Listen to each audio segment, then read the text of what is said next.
The five-star restaurant Lumiere Grand shimmered with opulence. Golden chandeliers glowed brilliantly, reflecting off Naraya Kale's icy diamond jewelry as she entered. The notoriously cold 32-year-old CEO commanded attention the moment she stepped through the doors, her deep brown skin glowing against the stark white of her designer dress, her natural hair styled in an elegant twist that spoke of wealth and precision. Naraya entered with her 6-year-old son Ezra, whose beautiful brown face was twisted with anxiety.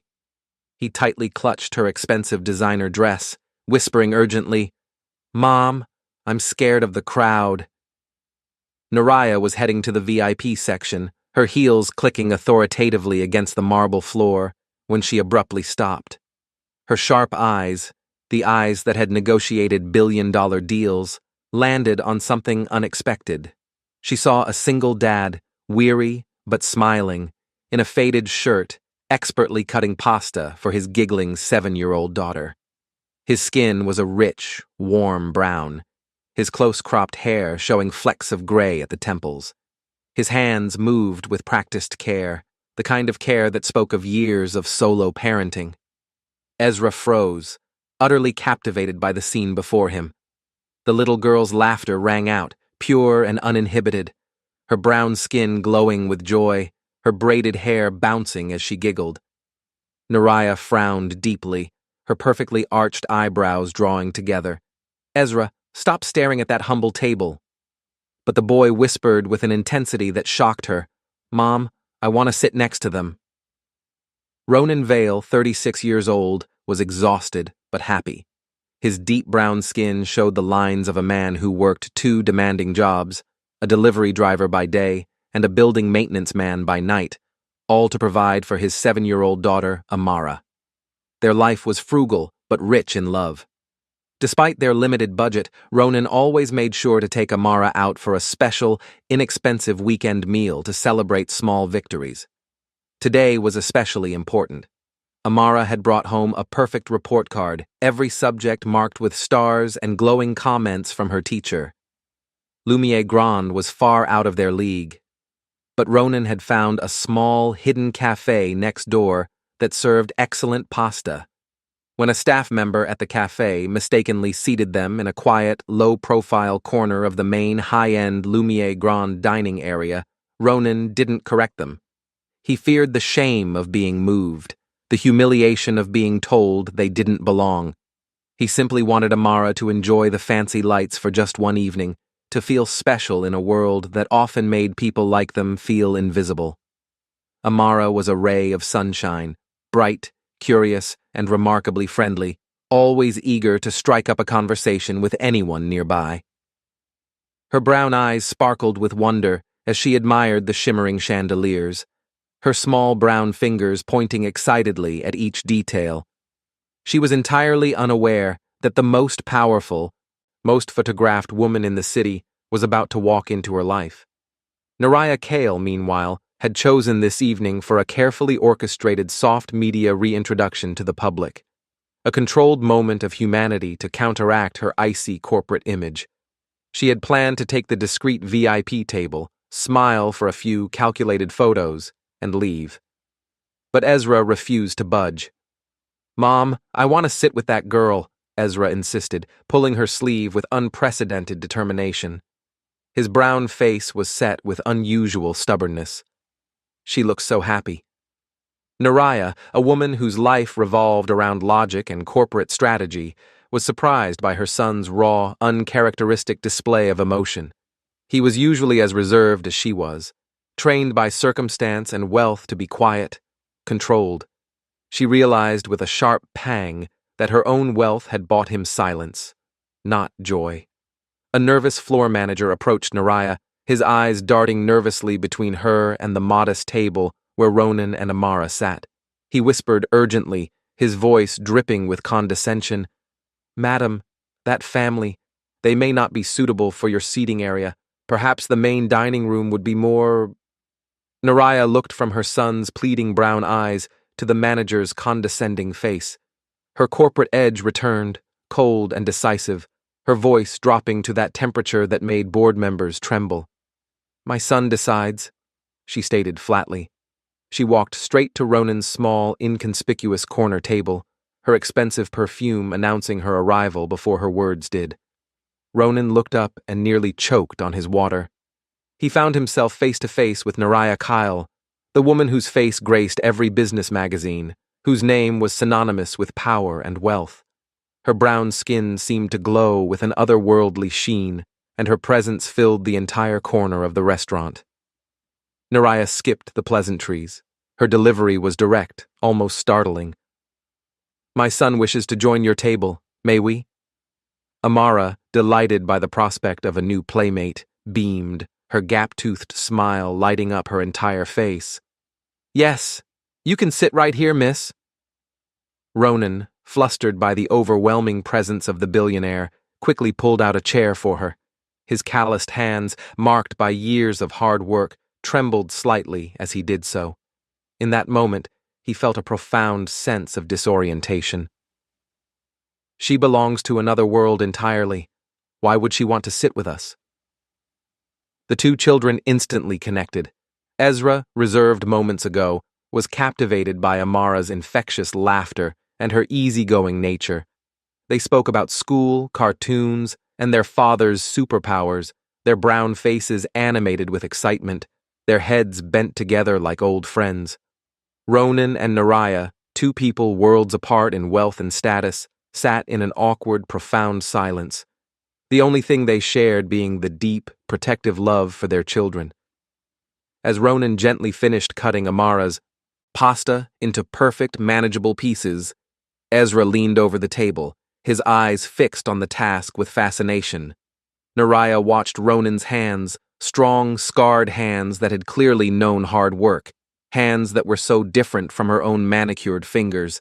She realized that Ronan, despite his modest job, provided a fundamental tactile connection that her highly paid assistants and nanny simply could not replicate. Her world was one of delegation. Ronan's was one of personal execution and care. The contrast was devastatingly clear. The boy asked Ronan, his voice soft with genuine need, "Sir, can you cut mine for me too?" Nariah froze entirely. Her son Ezra had never asked anyone other than his full-time nanny to perform such a simple, loving act.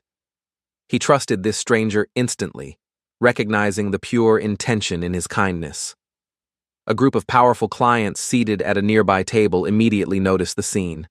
The aloof billionaire sitting awkwardly with a visibly poor single father. Their brown faces turned toward the unusual tableau with naked curiosity and judgment. Whispers started circulating, sharp and judgmental. Is she having a crisis? Perhaps a very literal public relations stunt? Direct charity? Nariah, who despised gossip, tensed, ready to stand up and end the dinner. But Ezra's small hand gripped her arm, his brown eyes pleading. "Mom, I like him. He's like a superhero." Amara, ever loyal, chimed in, her voice ringing with pride. "My daddy is a superhero. He can fix anything. He even fixed a whole apartment building's furnace last week." Nariah found herself smiling, a genuine human smile she rarely allowed herself. It was a moment of true, unscripted warmth, something her cold world desperately lacked. Ronan, keenly aware of the growing spectacle, quickly ordered the cheapest item on the menu, knowing he couldn't afford anything else. His brown fingers trembled slightly as he pointed to the item, his voice quiet. Ezra, watching Amara eat with delight, declared cheerfully, "I want the same dish as Amara." The waiter, recognizing Ronan's worn shirt and cheap watch, looked him up and down with overt contempt. His lip curled slightly as he addressed Ronan with thinly veiled derision. "Can you afford that, sir? That is a premium dish. We don't accept charity for our patrons." Nariah's eyes flashed with cold anger. Her entire body stiffened, and when she spoke, her voice dropped several degrees, each word cutting like ice. "Bring 2 more servings, and send the check to my corporate account, immediately." The waiter recoiled, stammering an apology as he hurried away, his face flushed with embarrassment. A prominent society woman, Marjorie LeClaire, from the nearby table couldn't contain her spite.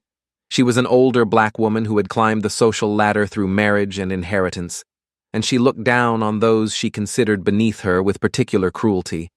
She spoke loudly enough for the whole restaurant to hear, her voice dripping with condescension. I thought the Kale dynasty dined with the elite, not janitors. What a spectacle, Nariah. Your public image will never recover from this slumming. Ronan lowered his face, his brown skin darkening with shame. He was already accustomed to this casual contempt, the constant reminder of his perceived failure. Amara, however, was furious. She stood up on her chair, her small brown chest swelling with protective indignation, her braids swinging with the force of her movement. My daddy is better than everyone here.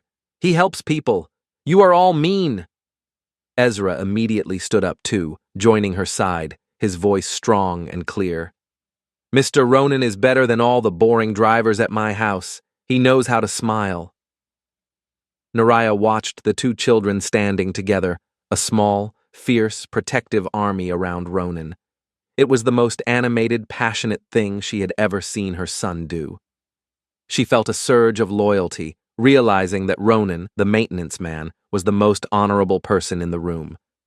But the moment of connection was brutally interrupted. Nariah's personal assistant rushed into the restaurant, eyes wide with panic, her brown face pale with fear. Miss Kale! Emergency board meeting! Someone is trying to stage a corporate coup! They have evidence! The entire restaurant turned to watch. Nariah's face, usually so composed, went visibly pale. Her hand began to tremble uncontrollably. The pressure, the exhaustion of fighting to maintain control, finally shattered her carefully constructed facade. Ronan, instantly assessing her condition, recognized the physiological signs. Acute stress leading to hypoglycemic collapse. His trauma training, dormant for years, kicked in instantly. He didn't hesitate. He grabbed the glass of water and a packet of sugar from a discarded coffee service and shoved them into her hand. His hands moved with the speed and precision of a man who made split-second, life-or-death decisions. The floor staff whispered in astonishment. How did he know before the assistant even noticed? He just fixed the billionaire. Nariah drank the sweet, cold water, and after a few frantic minutes, her breathing stabilized. She looked up at Ronan, her brown eyes wide with shock and gratitude, her voice trembling. Why? Why did you help me? You didn't owe me anything after the way they treated you. Ronan's gaze was steady, focused on Ezra, who was now clutching his mother's arm, terrified. Because your son needs his mother alive, he said simply. And no mother, regardless of who she is, should collapse in front of her child. As the color returned to Nariah's cheeks, a profound realization washed over her. Lying back in the expensive leather booth, surrounded by people who relied on her wealth and power, the only person who saw her as a vulnerable human being was the man everyone else had dismissed. He didn't see the CEO, the target, or the charity case. She thought. He just saw a mother in danger. That level of simple humanity is alien to my world. She realized that in the moment of her greatest weakness, her enormous wealth had been utterly useless. Once Nariah was stable, she quietly ushered Ronan and the children into the restaurant's private VIP lounge, a sanctuary of leather and mahogany, to talk without the intrusive eyes of the media and the guests. Ezra and Amara were already engaged in a game of tag, their innocent laughter echoing softly through the opulent room, their brown faces glowing with joy. Nariah sat opposite Ronan, finally letting her guard down. She sighed, the sound heavy with the weight of her empire. They are trying to discredit me by spreading rumors that I am not mentally or physically fit to run the company. They need a medical crisis, and I just gave them one. On camera. Ronan looked at his teacup thoughtfully, his brown fingers wrapped around the delicate china. Which is why you experienced the acute stress response. It wasn't the food, it was the fear of losing control. You are running on empty, Miss Kale. Nariah looked up, surprised. You read that accurately. What is your background, Ronan? You speak like a therapist or a strategist. The way you acted was instinctual, professional. Ronan hesitated, avoiding her penetrating gaze. Then Ezra ran in, pulling at his sleeve with both small hands. "Tell the story about the time you saved someone, Uncle Ronan. The one about the smoke." Nariah looked at Ronan, her curiosity piqued, her dark eyes searching his face. Ronan let out a long breath, deciding to share the truth he had kept hidden for years. "I was an emergency trauma doctor in the military," he revealed, the confession painful. "I specialized in combat field medicine and acute psychological triage. That's why I recognized your symptoms instantly." He paused, the true weight of his secret falling heavily on the room. "But I left the field entirely after my wife died from a surgical error. I couldn't save her. I decided I didn't deserve to save anyone else." He explained further, his voice raspy with old pain, his brown hands clenching into fists. "It wasn't just a regular mistake. I was deployed, consulting on a life-saving procedure miles away. Her doctor called me for advice mid-surgery. I gave the guidance thinking I was helping, but the procedure failed. I was saving other people, but I was unavailable to save the one person who mattered most. Even by proxy, I felt like my dedication to my career, to being the best trauma doctor, had created a distance that killed her. So I stopped. I traded saving the world for securing Amara's single small world, where I could never be too far away." Nariah's eyes softened, recognizing the profound grief and guilt hidden behind his simple life. It was the first time she saw the man, not the maintenance worker, a man who had traded global contribution for quiet penance. Then the first twist arrived. Ezra, who had been laughing moments before, suddenly stopped running. His face went alarmingly white, and he gripped his chest, his small brown body rigid with fear. Nariah panicked. "Ezra! Ezra, what's wrong?" Ronan, the trauma doctor immediately resurfacing, grabbed the boy's wrist and checked his pulse, his fingers finding the rapid flutter instantly. "His heart rate is spiking. He is having an acute panic attack triggered by seeing his primary caregiver collapse." Ezra hyperventilated, tears streaming down his brown cheeks. "Mom, I'm scared you'll get hurt. I'm scared you'll disappear. All the nannies say you work too much and one day you won't come back." Nariah tried to hold him, but Ezra recoiled slightly, clinging to her dress, his small body rigid with fear. Nariah realized she didn't know how to console him. "I manage billions, but I can't calm my own son," she thought, her sense of failure absolute. Ronan, seeing Nariah's helplessness, took decisive action. He scooped the terrified boy into his arms, holding him close to his chest, his strong brown arms creating a safe cocoon. "It's okay. I'm right here. You're safe. Breathe with me." He demonstrated the rhythmic pattern of breathing he used for soldiers in shock, grounding Ezra in the present moment. He spoke in a low, even tone, distracting Ezra with simple sensory questions. "Ezra, can you feel my shirt? What color is it? Can you count the lights above us?" Ezra followed Ronan's steady rhythm. Minutes later, the boy's breathing normalized. He relaxed fully against Ronan's chest, a complete physical surrender. He whispered, "You smell like clean air, Uncle Ronan." Nariah watched the scene, Ronan, the single dad, holding her fragile son, and her eyes welled up with silent tears. She had never seen such instant, profound trust placed in anyone outside of herself. She realized her wealth had robbed her son of the simple security that Ronan provided naturally. This single, brief exchange of physical comfort was more powerful than years of purchased childcare. The second twist immediately followed. Nariah's assistant burst back into the room, phone pressed to her ear, yelling in panic. "Miss Kale, the video of you collapsing in the restaurant is going viral. The board is meeting to invoke the fitness clause. They will use it to strip you of your position." Nariah sank into the chair, devastated. They will use this public weakness against me. It's over."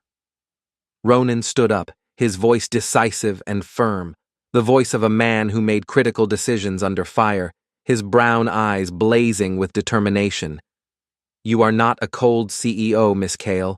You are a mother, and they are using your motherhood against you." Naraya broke down, the tears finally flowing freely down her brown cheeks. "No one," she choked out. "No one has ever said that to me before. Everyone just sees the corporation."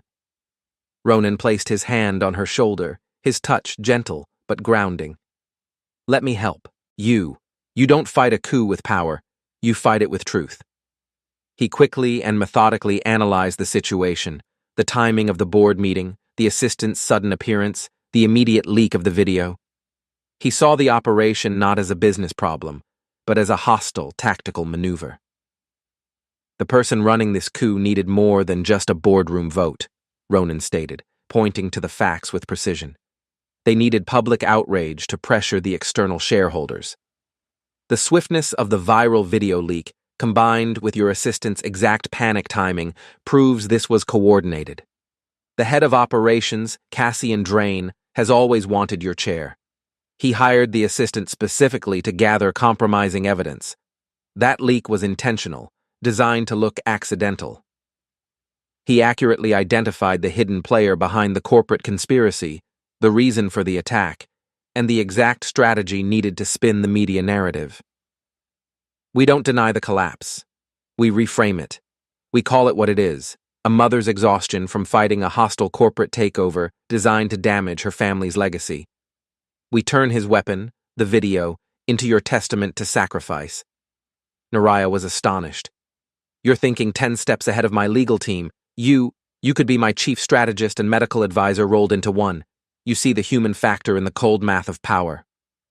Ronan shook his head, his brown face humble. "I only know one thing. Your son needs you to be strong. We turn this weakness into your greatest strength, your humanity." He turned to Amara and Ezra, both children watching with wide eyes. "Kids, Mommy and Daddy have a big mission. We need to save the company so Mommy can keep buying you all the pasta you want." The children cheered instantly, their fear replaced by a sense of purpose.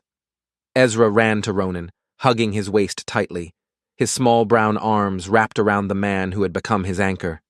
"Please don't leave us, Uncle Ronan. I need you to stay with Mommy." Naraya, utterly humbled and grateful, invited Ronan and Amara back to her opulent mansion for dinner as a formal thank you. Ezra was waiting by the door when they arrived, greeting Amara like a long-lost sister. They immediately ran off to explore the grand house, their combined laughter filling the previously echoing halls. They found Ezra's colossal playroom, which was full of unopened, expensive toys. Amara immediately began showing Ezra how to build a secret base using old blankets and cushions, an exercise in simple imagination that Ezra had never experienced. The mansion, which Naraya had always felt was a cold monument to her success, suddenly felt like a home. Ronan entered the magnificent living room, feeling completely out of place. He adjusted his collar nervously, his brown fingers fumbling with the fabric. "This place, it doesn't belong to me." Naraya offered a gentle, genuine smile, her brown face softening in a way it rarely did. "Tonight it does. Please, just be yourself." The dinner was the antithesis of the stressful restaurant scene. It was warm, relaxed, and intimate. For the first time in years, Naraya laughed wholeheartedly, her cold mask completely gone. Amara entertained them all with stories of her dad's superhero moments, how he once fixed a burst water heater in the middle of the night and rescued a fat, stuck neighborhood cat. Ezra listened, captivated, laughing so hard he nearly fell off his chair, his brown face alight with joy. Naraya realized that while her life was built on billion-dollar transactions, Ronan's was built on human connection and genuine service. Naraya found herself watching Ronan in the kitchen, his sleeves rolled up, helping the chef plate the food. His brown forearms were strong and capable. A strange, unfamiliar warmth spread through her chest. She saw the competent, caring doctor blending seamlessly with the humble maintenance worker, a complete man. Later, Naraya and Ronan had a quiet conversation in the library, sipping tea, their brown faces illuminated by the soft lamplight. "How do you manage to be so present?" Naraya asked, her voice tinged with envy. "I have entire teams for my son. Yet I miss everything. I delegate comfort, joy, and basic care. I delegate Ezra. Ronan smiled sadly, his brown eyes distant with memory. I don't delegate because I can't afford to. But more importantly, I don't delegate because I realized the hard way that presence is the most precious thing we own. Every time I cut Amara's pasta or fix a broken toy, I'm securing a memory with her. My time is my only wealth now. Naraya, you have infinite financial capital, but I have infinite time capital for my daughter. Ezra tugged on his mother's hand, his eyes wide with admiration as he watched Ronan interact with Amara.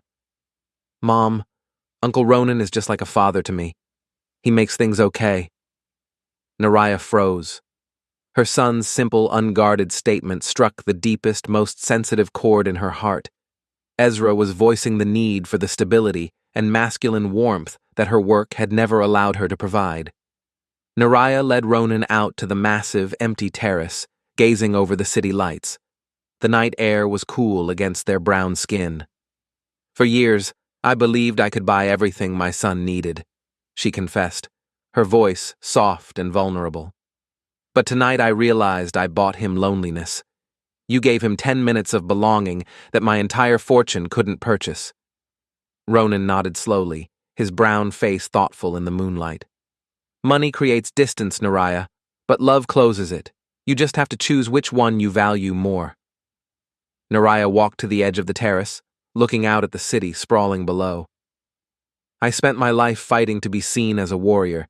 I built a wall of ice to protect myself from the world and my own grief. But that wall didn't keep the danger out. It kept the love out. Tonight, you didn't just save my company. You saved my heart from freezing over. Naraya stopped Ronan at the mansion's massive oak door. She looked him directly in the eye, not as a CEO but as a woman making a plea, her brown eyes vulnerable in a way they had never been. Will you come to the company tomorrow? I need someone I can absolutely trust by my side. I need your clarity, Ronan. I need the man who sees the person behind the title. Ronan looked down at her, seeing a woman broken by her own success but now radiating a glimmer of hope. He nodded, his brown face resolute. For your son, I will be there. I promise to protect the woman he needs. The next morning, Ronan walked into the emergency shareholders meeting with Naraya. Amara and Ezra walked in front of them, their hands linked, a picture of innocent, united strength, their brown faces glowing with confidence. This time, they were not hiding. They were Naraya's foundation. The tension in the room was suffocating. The conspirator, Cassian Drain, the head of operations, a light-skinned black man with calculating eyes, smirked, ready to present the viral video as proof of Naraya's incompetence. Cassian, a man who believed power was exclusively earned through ruthless ambition, was confident of victory. Ronan stepped forward calmly, commandeering the presentation screen. He quickly and methodically broke down the viral video, using his observational and analytical skills, not just as a doctor, but as a former trauma strategist. He proved the video was deliberately filmed by a low-level assistant hired by the head of operations, and the leak was timed precisely to cause maximum damage. He presented medical evidence showing Naraya's collapse was stress-induced hypoglycemia, a temporary state, not an underlying condition. Then Ronan shifted his focus. He didn't just present the facts, he presented a philosophy. This is not a medical report, it is a character analysis, Ronan stated, his voice ringing with authority, looking directly at the shareholders, his brown face commanding respect. Cassian Drain used Miss Kale's moment of human weakness, her exhaustion, to attempt a hostile takeover. This company is built on strength, and Miss Kale's greatest strength is not her cold logic, but the sheer effort she exerts for her family and her company. The head of operations sputtered in denial, turning bright red beneath his brown skin. This is outrageous slander. Who is this maintenance man? Ronan produced documented evidence, a digital trail of communications that exposed the entire calculated attempt to strip Naraya of her leadership, including Cassian's direct instructions to the assistant to film and leak. The shareholders were shocked. They immediately turned on the conspirator, condemning him for his betrayal and profusely apologizing to Naraya. Cassian was escorted out of the meeting, his reputation and career instantly ruined. A major shareholder, Marjorie Leclerc, the woman from the Ace restaurant, stood up, addressing the room. Her voice, now respectful, had lost its earlier condescension. "Who is this man? His competence is stunning. Who found this evidence?" Naraya looked directly at Ronan, her eyes filled with gratitude and newfound affection, her brown face glowing with pride. "He is Ronan Vale, and he is the only person who never turned his back on me. He is the man who saved my life and reminded me how to be a mother, and from today, he is my chief strategy and wellness officer. His job is to remind this entire corporation of the human factor we forgot." The board, witnessing Ronan's quiet power, unimpeachable loyalty, and sheer analytical brilliance, immediately offered him a permanent position as the chief health and security advisor for the entire corporation. They understood they were getting a strategist and a doctor disguised as a maintenance worker. Ronan, finally finding his purpose again, looked at the contract. He firmly refused the standard terms, his brown face set with determination. "I will only accept if Amara and Ezra are part of this arrangement. My work schedule must allow me to remain a fully present father. They are my priority, not a negotiation point. My presence here is a commitment to a better work-life balance for every parent in this company." Ezra ran up and hugged Ronan's leg, his small brown face radiant with joy. "Please stay forever, Uncle Ronan. We need you here." Naraya looked at Ronan, her defenses finally, permanently gone, her brown eyes shining with emotion. "I want you to stay too, Ronan. As my partner in every sense of the word, we can build a life together that prioritizes our children's laughter over our corporate titles." Amara clasped Ezra's hand, giggling happily, her brown face beaming. "So are we like brother and sister now? We can share a room in the big house." Ronan laughed, a genuine joyful sound, tears welling in his eyes, his brown face breaking into the widest smile. "I think we just might be. It seems fate had a different plan for all four of us." He accepted the role not to chase prestige, but to honor his commitment to presence and purpose. The final scene. Naraya took Ronan's hand, a silent promise exchanged between two people who found love and purpose where they least expected it, their brown fingers intertwined. They were no longer the cold CEO and the struggling single dad. They were two parents united.